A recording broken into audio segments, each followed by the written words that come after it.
Well, riding his bike when he was 15, Ryan Muleman was involved in a near-fatal collision. No one was breath tested at the crash site, and those in the car were allowed to drive away.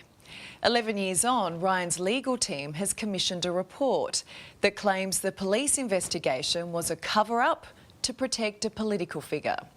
That's former Victorian Premier Daniel Andrews and his wife Catherine, who was allegedly driving.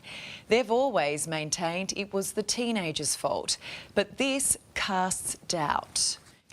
Ryan's father, Peter Muleman, joins me alongside his barrister, James Catlin.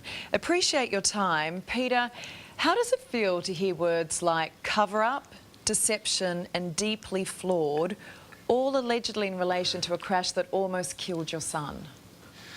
Yeah, it's quite incredible from our end.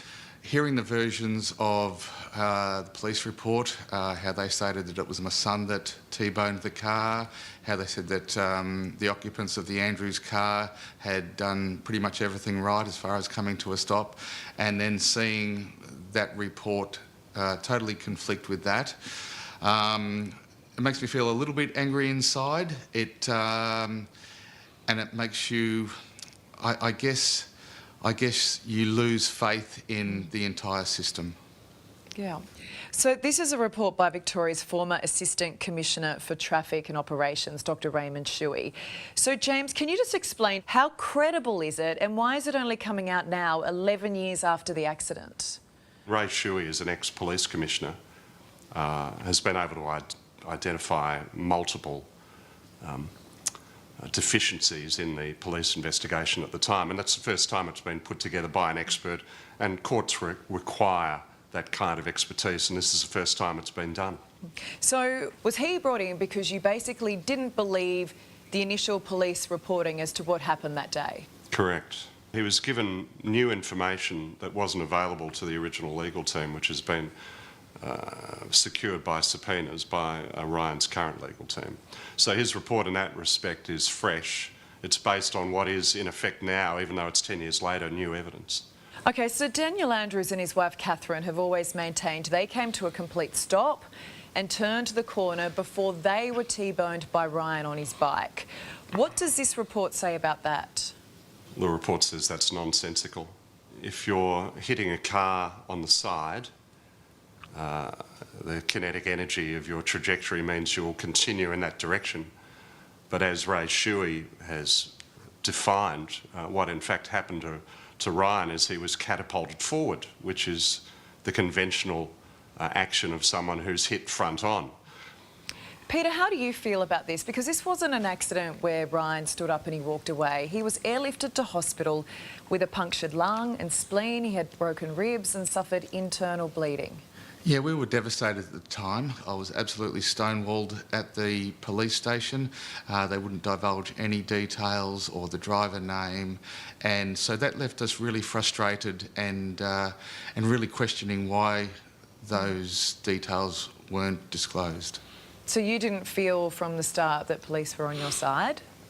No, I really felt that they weren't doing their job in disclosing all of the information, and so then I felt like they were just sweeping it under the rug. Well, they never took a statement from Ryan, which is just remarkable.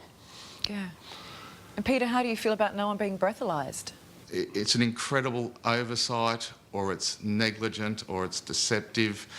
We really don't know what the answer is there, but there's a lot of questions still to be answered. Victoria's anti-corruption watchdog cleared Victoria Police over their handling of the investigation. That was back in 2017. So that's an independent body. Are you saying the watchdog is wrong? Well, the watchdog's conclusion doesn't seem to ring with the newly unredacted evidence, which is that the police officer at the time made a conscious decision not to breath test Catherine Andrews because she didn't appear to be alcohol affected. That statement wasn't included in IBAC's exoneration at the time, so it doesn't seem like IBAC's investigation was proper or its conclusions realistic. So Peter, for more than a decade, right, there's been so much mystery and rumour around this crash. How has it impacted Ryan beyond his physical injuries? I guess the legacy of this incident for Ryan has been more of a mental injury. So that's really brought him into his shell, withdrawn him into his shell, and Ryan fights every day with the legacy of the mental illness from that accident. And it looks like, just by looking at you there, that you fight with it too, for him. I do. Yeah, I do. Yeah. Yeah. So in your opinion, did this not involve a senior politician? Would it have played out differently? Yeah, I think it's come to light that police were told that there was a political figure involved in the accident, so to handle it accordingly. And I think if it had been just two average citizens, that it would have played out perhaps a lot more openly and honestly. James, as you would know, it's a pretty serious accusation to say there was a deliberate cover-up to protect Dan Andrews and his family. Well, Ray Shuey's conclusions are very clear, and his seniority as an ex-Victorian Police Commissioner should be given heavy weight. And if I could summarise his conclusions, the fix was in.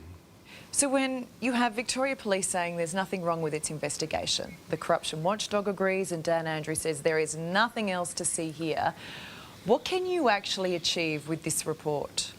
We want justice for Ryan. We want the truth to come out, and we want Ryan to be vindicated in his version of events. As I said, Ryan has really lived under the spectre of this accident hanging over him. So if we can get closure and he can get his story out there and believed and the truth, then that'll help him greatly in his recovery. So if that's what you want, surely that means the only option here is you want the investigation reopened. Yeah, absolutely. We're calling for the investigation to be reopened. We're asking for the lies to be addressed, and we're asking for honesty, justice and integrity to prevail. All right. Peter, James, we really appreciate your time, and we just hope Ryan is okay. Thank you. Thanks very much. Thank you. And Dan Andrews has responded, blasting the report, saying he and his wife Catherine have done nothing wrong.